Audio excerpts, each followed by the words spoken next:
Ya. Jamaah, oh jamaah, Alhamdulillah. Alhamdulillahirrahmanirrahim. Kembali lagi di Islamic Tinda, jamaah Islamic Tinda dan rahmati Allah. Masih membahas tentang tema yang luar biasa. Mau wajah glowing? Ini dia rahasianya. Alhamdulillah. Saya mau lanjutin ini, Masya Allah. Zaman sekarang teknologi makin canggih.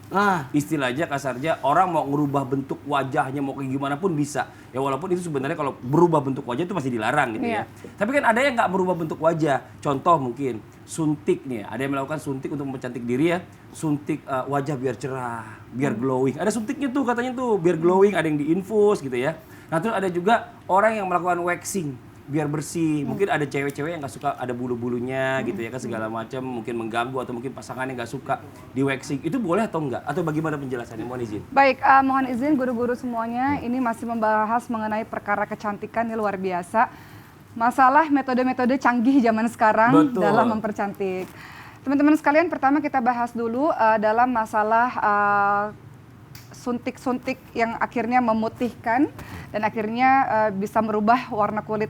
Kalau merubah warna kulitnya secara drastis, sampai nanti kalau foto keluarga udah nggak kelihatan lagi, anaknya beda warna kulitnya sama warna ibunya gitu kan, ada begitu. Biasanya hidungnya yang beda, keceplosan. Ada yang berbeda seperti itu. Enggak, gitu. Jadi pada prinsipnya kalau dilakukan sebuah tindakan untuk tujuan yang pertama adalah untuk tujuan kecantikan tapi membahayakan, atau dengan tujuan kecantikan tapi pada akhirnya merubah secara drastis, apalagi permanen, maka tentu saja itu tidak diperbolehkan. Tapi kalau tujuannya adalah pengobatan, ada orang-orang yang diberikan infus atau suntikan tertentu untuk pengobatan, maka silakan saja. Maka bagaimana dengan waxing teman-teman sekalian atau menghilangkan bulu? Dalam menghilangkan bulu ini kita lihat ada bulu-bulu yang harus dihilangkan, ada yang tidak boleh dihilangkan, ada yang silakan mau dihilangkan silakan, nggak dihilangkan juga nggak apa-apa. Mana bulu-bulu yang harus dihilangkan? Seperti yang diingatkan oleh Rasulullah, bulu-bulu yang sebaiknya kita hilangkan adalah bulu ketiak dan bulu kemaluan. Jadi silakan untuk dihilangkan bulu-bulu tersebut.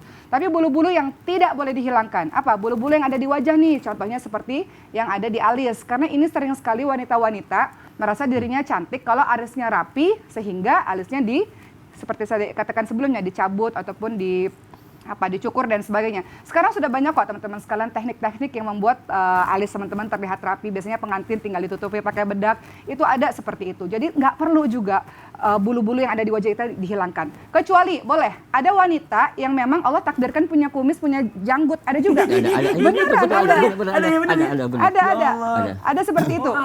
Ada. Nah, bolehkah untuk dihilangkan? Boleh teman-teman sekalian. Kenapa? Karena itu tidak sama seperti wanita-wanita pada umumnya. Jadi hal itu dibolehkan. Tapi kalau untuk urusan alis dan sebagainya tidak boleh. Bagaimana dengan bulu-bulu yang ada di tangan ataupun ada di kaki? Mau dihilangkan silahkan, nggak dihilangkan juga nggak apa-apa. Silakan saja. Ada yang merasa suaminya minta, aku mau dong mama bersih dan sebagainya. Dihilangkan silahkan saja. Sekarang caranya canggih dengan waxing ya, silahkan saja teman-teman sekalian. Tapi daripada itu semua, betul kita merawat kecantikan. Ingat, Rasulullah mengingatkan kepada para istri bahwa istri yang salehah itu salah satunya adalah menyenangkan bila dipandang. Menyenangkan bila dipandang tidak hanya secara fisik teman-teman sekalian. Apa jadinya kalau hanya cantik secara fisik, sibuk dengan kecantikan, tapi kemudian tidak ada senyum di wajah sang istri. Tapi kemudian tidak ada pelayanan yang baik kepada suami. Tidak ada artinya teman-teman sekalian. Jadi betul di satu sisi kita mempercantik diri kita, betul di satu sisi kita ingin kulit kita lembut dan sebagainya. Tapi yang juga lebih penting daripada itu semua adalah bagaimana wajah yang selalu tersenyum ketika menyambut sang suami. Bagaimana pelayanan yang terbaik, bagaimana patuhnya kita kepada sang suami, itu membahagiakan hati suami. Laki-laki, betul kita jaga pandangan matanya dengan berpenampilan kita baik, kita harum wangi, kita bersih, betul. Tapi yang juga lebih penting adalah bagaimana kita patuh, kita tunduk. Karena fitrah dari suami adalah ingin menjadi qawwam, pelindung, karena beliau memang qawwam, pelindung. Ketika punya istri yang nurut, istri yang patuh, tidak ada kepatuhan dalam kemaksiatan, selama kita patuh dalam urusan kebaikan, senyum, ya, menyebarkan senyum kepada sang suami. Suami yang tadinya pulang kerja capek, disambut dengan senyum, ya Allah semakin jatuh cinta kepada sang istri. Apa jadinya? Suami pulang kerja, istrinya tidak berpenampilan baik, tidak wangi, cemberut, Sementara di luar sana dia melihat banyak sekali loh wanita-wanita yang cantik. Jadi mudah-mudahan kita bisa menjaga diri kita dengan kecantikan luar dan juga kecantikan dalam untuk sang suami. Kita lanjut lagi buat jamaah Islam itu yang ada di rumah. Masya Allah luar biasa pembahasan kita hari ini ya. Untuk mempercantik diri buat para wanita nih penting banget. Dan sekarang kita lanjut lagi. Kalau sekarang ini kan banyak beredar masker-masker ya. Ada dari Korea, yang segala macam yang ngetop itu ya. Nah, Tapi yang saya borong pengen tahu. masker waktu ke Korea siapa? Kita waktu itu. Iya kan? Ustadz beli kan?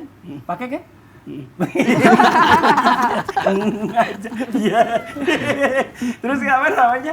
Kalau zaman dulu itu kan belum ada tuh ya namanya teknologi seperti itu. Saya penasaran, Rasulullah itu bisa glowing gitu ya mukanya. Itu pakai perawatannya apa sih gitu? Iya, Boleh nggak? Ada mungkin di Ustadz Febri bisa mengajar kepada kita secara Tibun Nabawi ini. Betul. Mau Boleh. izin praktek penjelasan? langsung. Praktek. Insya Allah ya, harus. ini maaf nih Ustazah. Iya. Ya. Jadi Bismillah. Jadi kalau kita bicara tentang wajah, sebenarnya hampir kita tidak temukan dalam kitab Tibun Nabawi ya bagaimana atau apa yang dilakukan oleh Rasulullah. Karena yang dimunculkan tadi benar kata Ustazah Oki adalah senyum. Ya, ketika senyum dia menggunakan 48 saraf yang ada di wajahnya, maka dia lebih cerah. Ya, jadi dibandingkan dengan orang cemberut. Orang cemberut itu dia hanya menggunakan kurang lebih 14 sampai 16 saraf, nah maka dia akan lebih cepat tua. Nah, makanya muncullah dalil tentang sebarkan senyum segala macam kepada saudaranya, sambut saudaranya dengan baik. Nah, ini menjadi regenerasi sel pada wajahnya akan lebih baik. Nah, yang kedua ya yang dilakukan itu adalah membaca Al-Qur'an. Yang membaca Al-Qur'an, karena terapi Al-Qur'an dengan melatih huruf-huruf Al-Qur'an itu adalah senam wajah yang paling efektif. Ya, jadi kalau kita lihat baca Al-Qur'an ya jangan bergumam, keluarkan huruf-huruf Al-Qur'an, ini sangat baik. Ya. Nah, baru yang berikutnya tadi nutrisi ya. Tadi kita bisa gunakan masker, ya tadi masker dari zaitun bisa kita gunakan. Udah gitu dengan lidah buaya yang tadi dari awal kita panggil, yang salah Mas Fadli malah memanggil buaya yang lain ya. Nah, itu bisa kita gunakan masker lidah buaya karena ternyata lidah buaya ini masuk dalam kajian Tibun Nabawi. Nah, jadi untuk mengatasi mata, peradangan pada mata dan menghaluskan kulit. Ya, nah tapi sambil kita lihat biar ada ini. Saya coba ambil deh, Ustaz. Boleh Tadi apa kita aja lagi. mau dipesan, Ustaz? Nah, ini minyak zaitun. Ya, minyak zaitun ini di zaman Rasulullah nih memang sering sekali maka dikatakan tanaman penuh berkah. Jadi tanamannya penuh berkah. Dari akarnya, batangnya, daunnya, buahnya, ya ini penuh berkah. Ya, nah makanya kalau kita ini ibu-ibu nih terutama nih yang butuh penampilan, nah sering mengolesin zaitun ke bibir, nah ini membuat bibirnya lebih cerah dan warna merah. Oh, ini mau ngapain? Ini bukan bibir Pak, ini bukan bibir. Ngapain contoh? Oh, contoh. Tadi kan Nah. udah. Yang sebelahnya dong. Iya. Nah, jadi bisa kita lakukan. Nah, cuman ini harus butuh tempat. Tempat. Nah, kita untuk mencampur. Oh, sebentar saya campur. Saya ambil tempatnya dulu. Izin Ustaz. Di takarannya Iya. berapa? Jadi yang lebih mudah sebenarnya kalau ada Mas Fadli sama serbuk kopi. Serbuk kopi. Sebentar. Serbuk kopi. Dapur Tadi saya di bawa. sebelah sana satu lagi serbuk kopinya. Saya Nih, ambil dulu. serbuk kopi. Oh, udah ada. Ya, ya. oke. Nah, ini Jadi para pertama- jamaah sekalian, sekarang kan lagi ngetren nih kafe-kafe. Iya, Ya. betul. Nah, tapi kita tidak pernah memikirkan ampas kopi itu kita gunakan apa. Kan dibuat. Saya di rumah juga suka bikin itu. Betul. Nah, Ampasnya ini saya. bisa ampasnya kita keringkan dulu. Oh, dijemur bisa dulu. dijemur atau misalnya di oven segala macam supaya kering. Nah, Sampai hilang kadar jadikan. airnya. Betul. Nah, ini kita bisa jadikan. Nah, ini sebagai masker. Bisa kasih Ya, lihat yang di boleh. rumah seberapa Nah, ini? Ya, jadi ini iya. kira-kira kita gunakan 1 sendok teh. 1 sendok 1 teh. sendok teh kopinya. Ini saya taruh Kira-kira. di sini ya nggak apa ya. Saya pegang Ustaz, Nah, maaf. 1 sendok Terus? teh. Dan itu zaitun. Ya, zaitun juga. Kasih lihat sini Ya, Ustaz nih. nih zaitun. Ya, ini kita zaitun. Ini juga hanya 1 sendok teh. Kurang ngedangak. Iya. Nah, takut Oke, tumpah. kita bawa lagi Oke, Ustaz. oke. Iya. Nah, Oke. nah, baru kita campur madu. Campur madu. Campur Ini madu. madunya nih. Nah, madunya ini 1 sendok makan. Ntar. Oh, 1 Nah, sendok makan. Satu. Buat kopinya setengah. Ya. Kemudian zaitunnya setengah. Nah, ini kita aduk. Diaduk. Nah, kita Diaduk. Nah, sampai menjadi pasta. Oh. Sampai menjadi Oke, pasta. sampai jadi pasta ya. Minyak zaitun campur bubuk kopi. Ya, bubuk kopi. sama madu, mah. Madu. Oh, Nah, kalau misalnya mau butuh aroma yang bagus, itu bisa kasih pewangi, ya, misalnya Ini- esen untuk misalnya wangi stroberi atau apa silakan saja, karena kan ini untuk obat luar, jadi tidak ada masalah. Oh, kalau buat luar aman Nah, ya. aman. Nah, Oke, ini setelah misalnya- itu, Jam nah, berapa tinggal- bagusnya pakai? Ini kapan saja. Oh, Kalau kapan ini saja? dari mana? Ini mau Bukannya kita dia ada zaitunnya? nggak ada masalah karena kan buat masker. Buat Nah, masker? buat masker misalnya kita gunakan ini tadi sebelah mana? Nah, sekarang Ya. Tadi sebelah kanan, sekarang sebelah kiri. Oke. Ini buat di muka. ini buat di wajah. Jadi Buat menggunakan supaya- manfaatnya Zek? Ini juga sama, mengangkat sel kulit mati dan memberikan nutrisi kepada pori-pori kulit. Jadi menjaga kelembapan karena ada zaitunnya. Jadi tadi zaitun bisa untuk memerahkan bibir, untuk ketika dioles. Makanya zaman dulu itu kebiasaannya supaya bibirnya itu kelihatan basah bisa dengan zaitun atau madu. Kalau ganti minyak kelapa gitu bisa nggak? Boleh, minyak kelapa bagus. Bahkan minyak kelapa itu untuk rambut juga efektif. Nah, ini biasa kita tunggu sampai kering, nanti setelah itu baru kita Ini usap. keringnya berapa hari nih? seminggu. Ya agak lama. Siapa suruh? Tadi kan saya suruh pengen buat jadi korban. Ustaz ceramahnya gimana Ustaz? Ya udah. Biarin. Gitu. Oke, terima kasih banyak Ustaz Ya, Febri. sama-sama. Silakan duduk. Ya. Makasih, Ustaz Ustaz. Maulana, makasih banyak, silakan duduk. Izin Ustaz, maaf Ustaz. Ya, makasih banyak taruh di Kita bawah taruh bawah dulu, ya. nanti saya pindahin ke belakang. Terima kasih banyak Ustaz Febri, Masya Allah. Tadi contohnya luar biasa ya. Gimana, udah beres Ustaz Maulana? Udah Bersih ya? dong. Udah puas ya? Dah. ya, Langsung oke. dipraktekkan ini. Iya, kita Masya langsung Allah. lanjut lagi nih kalau gitu buat jamaah yang di rumah nih ya. Kalau saya pernah dengar nih dari guru kita Ustadz Maulana, Li, ngapain capek-capek perawatan? Gak usah bingung-bingung. Kalau mau glowing wajahnya, rutin aja sholat tahajud. Insya Allah glowing wajahnya. Nah ini mohon izin Ustadz Maulana, penjelasannya seperti apa nih? Baik, bismillahirrahmanirrahim. Izin Ya, siap. Ustaz Febri dan Uma, Masya Allah, Tabarakallah. Hari ini kita diberikan solusi yang luar biasa, tidak usah jauh-jauh. Kita kembali kepada syariat agama kita, agama Islam, yang dimana ternyata ibadah yang kita lakukan adalah untuk kebaikan kita. Allah membuat wajah itu bercahaya, cerah, memancarkan kebaikan ketika orang melaksanakan yang namanya salat tahajud. Maka wajah glowing cukup dengan salat tahajud, maka atau otomatis akan bisa langsung glowing. Karena kenapa? Memancarkan kebaikan. Satu, ketika orang bertahajud maka mengontrol emosi. Emosi akan dikontrol ketika orang salat tahajud. Lalu mengatasi diabetes karena saat gulanya dinetralkan di saat itu. Karena waktu tahajud itu waktu yang sangat bagus sekali. Lalu mencegah pembengkakan jantung. Maka ketika tadi sudah dijelaskan, kalau salat tahajud harus agak buka lebar-lebar karena di suhu udara di saat itu udaranya sangat bagus. Berarti memompa jantung untuk lebih sehat. Maka kalau perlu salat tahajudnya di rooftop, di atas jam 1 malam itu udara sangat bagus. Itu pernah dijelaskan oleh Ustaz Febri. Wah, ada juga di sini orangnya. Dan juga alhamdulillah juga untuk terapi untuk orang yang berpenyakit kanker. Jadi pengobatan kanker pun bisa diobati lewat salat tahajud. Jadi salat tahajud itu adalah, karena yang kita harapkan ini ada 3 sebenarnya ya. Pengobatan dari dalam, pengobatan dari luar, dan pengobatan lewat akhlak perbuatan. Jadi ada senyuman, ada perbuatan baik, ada kebaikan. Itu kata-kata yang baik, itu kan luar biasa. Lalu ada yang namanya pengobatan dari dalam. Ya tadi disebutkan ada makanan dan sebagainya. Dari luar adalah itu perawatan sama yang tadi yang saya lakukan. Sudah ada perubahannya. Nah, lalu ada sebenarnya yang luar biasa. Bagaimana kita bisa merasakan ketenangan. Lalu penyegaran, menyegarkan dalam saat pernapasan. Maka untuk itu dengan salat tahajud Allah menyukai hambanya yang dalam artian membersihkan diri. Innallaha yuhibbut tawwabina wa yuhibbul mutatahhirin. Bukankah di saat itu pun pintu ampunan diturunkan, dibuka di saat itu, dan Allah berada di langit dunia dan mengangkat kemuliaan bagi orang yang salat tahajud. Mohon maaf, tahu nggak kalau ketika orang salat tahajud melancarkan aliran darah, maka bagusnya memang salat tahajud kalau bisa salat malamnya 11 rakaat. Sebaiknya 11 rakaat.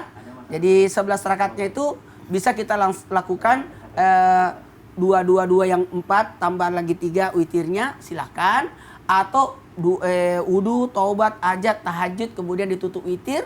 Lalu ternyata salat tahajud itu pun itu kekebalan tubuh serta membuat muka menjadi bercahaya. Masya Allah. Makasih banyak ilmunya. Terima kasih banyak Ustadz Maulana. Saya cuma memindahkan ilmu yang pernah saya dapat. Enggak, tapi menarik, sebenarnya menarik. Kenapa orang yang mau sholat tahajud harus tidur siang? Ya. Oh iya. Ternyata, Jadi harus tidur siang. Ya, jadi tidur siang itu adalah pada saat jam 1, misalnya dari jam 11 sampai jam 1 kan jantung lagi kuat. Ini kaitannya dengan Ustadz Maulana tadi. Ya, dia itu ditambah lagi sholat malam. Jadi ketika malam jantung lemah tapi udah disupport pada saat siang. Jadi makanya kaitannya tadi, jadi betul, harus nyambung. tidur kailula itu Iya, makanya kan sebelum matahari pas di atas kepala, berarti jam 11 sampai jam 12. Tapi kan di sini jantung kuat tuh dari jam 11 sampai jam 1. Masya Allah. Itu jantung kuat dipompa di siang hari. Iya, Tapi betul. jantung lemah Persiapan di malam. malam. hari. Masya Allah. Terima kasih banyak Ustaz Maulana, Ustaz Febri. Sekarang kita lanjut lagi nih. Kita akan membacakan kembali pertanyaan yang masuk karena jamaah di rumah udah gak sabar. Pertanyaannya pengen dijawab sama guru-guru kita. Kalau gitu langsung aja kita masuk kembali ke segmen Tanya Dong Ustaz. Kami semua tanya dong Ustaz. Oke, kita pertanyaan yang berikutnya dari mobil. Mana mobil? Waduh, Masya Allah. Wah, ada kotaknya. Aduh, tabrak lagi. Rese banget nih yang pakai. Iya sebentar. Wah, mundur kencang. Oh, oke. Besok jangan pakai mobil ya. Next time pakai drone dong bawa ke sini. Oke. Wah, ini pertanyaannya singkat banget nih. Dari Bogor. Dekat tempat Ustaz Masya, Febri. tetangga. Iya. Assalamualaikum Ustadz Ustazah. Waalaikumsalam warahmatullahi wabarakatuh. Saya mau bertanya, wanita sangat mementingkan kecantikan, tapi katanya ada cantik yang dilarang dalam Islam. Maksudnya cantik yang seperti apa ya yang dilarang dalam Islam? Nah, ini Ustazah Oki deh, mau penjelasannya. Izin guru-guru semua, Iya. cantik yang dilarang di dalam Islam sudah kita jelaskan sebelumnya, tidak boleh mencukur alis atau mencukur bulu yang ada di wajah, kecuali kalau ada perempuan yang punya kumis dan janggut silakan untuk dicukur karena itu tidak biasa, artinya perempuan-perempuan lain tidak memiliki itu. Kemudian tidak boleh mentato, kemudian tidak boleh menyambung rambut, kemudian tidak boleh mengkikir gigi untuk urusan menambah kecantikan dan lain-lain. Tapi yang ingin saya bahas pada kesempatan kali ini teman-teman sekalian, ada yang juga dilarang di dalam Islam, yaitu ketika kita merubah. Sekarang di zaman ini kita lihat banyak sekali para wanita-wanita di luar sana yang pada akhirnya merasa tidak puas dengan apa yang dimilikinya sehingga merubah ciptaan Allah Subhanahu wa taala. Allah Subhanahu wa taala ingatkan, laqad khalaqnal insana fi ahsani taqwim. Bahwa Allah Subhanahu wa taala telah menciptakan bentuk kita ini dengan sebaik-baiknya. Contoh, kenapa orang Indonesia kulitnya sawo mateng? Kenapa nggak putih banget? So, Kenapa? lihat saya. Sama matang siapa ya? Kenapa sawo matang? Karena kita ini tinggal di sebuah tempat di mana mataharinya banyak sekali. Sehingga dengan adanya kulit yang sawo matang artinya zat warna kita banyak bisa melindungi kulit kita. Beda dengan negara Eropa yang subtropis teman-teman sekalian. Jadi bagi sebagian orang kulit putih itu adalah standarisasi kecantikan yang luar biasa. Harus putih, harus rambutnya lurus, tinggi, langsing dan sebagainya. Ketahuilah standar kecantikan orang tuh beda-beda loh teman-teman sekalian. Di zaman dulu ada yang di zaman Cina kuno kalau saya tidak salah, ukuran kaki paling kecil itu yang paling cantik. Di tempat-tempat tertentu lehernya makin panjang makin cantik. Ada yang telinganya makin panjang makin cantik. Beda-beda teman-teman sekalian. Kalau kita mengikuti kemauan manusia nggak akan pernah ada habisnya, nggak akan pernah ada puasnya. Kemudian teman-teman sekalian, apa yang dilarang ketika melakukan perubahan demi perubahan? Contoh yang sering kita lihat dalam kehidupan sehari-hari, operasi plastik. Nah ini sering banget. Operasi plastik ada yang boleh, ada yang nggak boleh. Operasi plastik yang boleh apa? Ketika untuk pengobatan dan mengembalikan sebagaimana awalnya. Contoh, mohon izin, ada teman-teman kita yang punya bibir yang mohon izin, bibir yang sumbing misalnya. Kemudian dioperasi untuk mengembalikan supaya normal. Itu nggak apa-apa. Atau ada teman-teman kita mohon izin yang punya giginya berantakan sehingga membuat susah untuk mengaji karena misalnya makhrajnya jadi tidak betul, susah untuk mengunyah, susah untuk berbicara, sehingga kesulitan-kesulitan itu pada akhirnya dibenahi. Bagian giginya misalnya dengan kawat gigi dan sebagainya. Silakan saja. Tapi yang tidak boleh adalah merubah ciptaan Allah menjadi bentuk yang lain. Ada yang mengatakan dalihnya untuk menyenangkan suami. Nah, Teman-teman ketahuilah tidak ada ketaatan dalam kemaksiatan. Kalau suami yang menginginkan Anda berubah begini, begitu, begini, tapi itu dilarang oleh Allah SWT, maka jangan mengikuti apa yang dilarang oleh Allah SWT hanya demi menuruti perintah suami. Betul. Pahamkan suami, dan mudah-mudahan kita doa semoga Allah jaga keluarga kita dan suami menerima kita apa adanya iya, insyaallah. suami juga harus paham, jangan sembarangan operasi plastik, harus dokter yang pas. Ustaz ngapain dari Kita tadi? ngapain sih ini? Ngaca apa bahaya, sih, Ustaz? curiga. Lihat kerutan-kerutan saya. Ya Allah. Tapi saya kalau curiga, kalau Kenapa laki-laki itu udah sering lihat kerutan, lihat kaca, telepon jarak jauh, kayaknya ada sesuatu. Enggak bahaya, ngomong Bahaya. aja lah sama kita. Jujur aja, jujur. Kita ini kan temannya udah lama. Aduh, Cerita lah. saya mau tanya deh sama Sebentar, Ustaz Febri. dulu. Sebentar, Uma aja nanya deh siapa sih yang deketin sama dia. Saya nggak tahu, kayaknya Nggak agak. ada. Tar dulu, orang ngomong-ngomong juga. Jangan dulu. Pokoknya Aku lagi- setiap kali datang ke Islam itu selalu nanya, Ustadz gimana Iya, kabarnya? Adakah seseorang yang menemani? Jangan Tunggu dulu, kemana-mana saya mau ya. nanya Ustaz Febri. Apa? Ada nggak obat buat kerutan? Ada. Jadi terapi kerutan ada, Ustaz. Ada terapi Ada kerutan. terapi kerutan. Saya nggak mau ngebahas itu. ceweknya siapa. Wah. Ya. Dan di rumah jangan kemana-mana ya, tetap di Islami Twinda. Jamaah, oh jamaah. Alhamdulillah. Genit banget sih tuh dia tuh, ya Iya. Allah.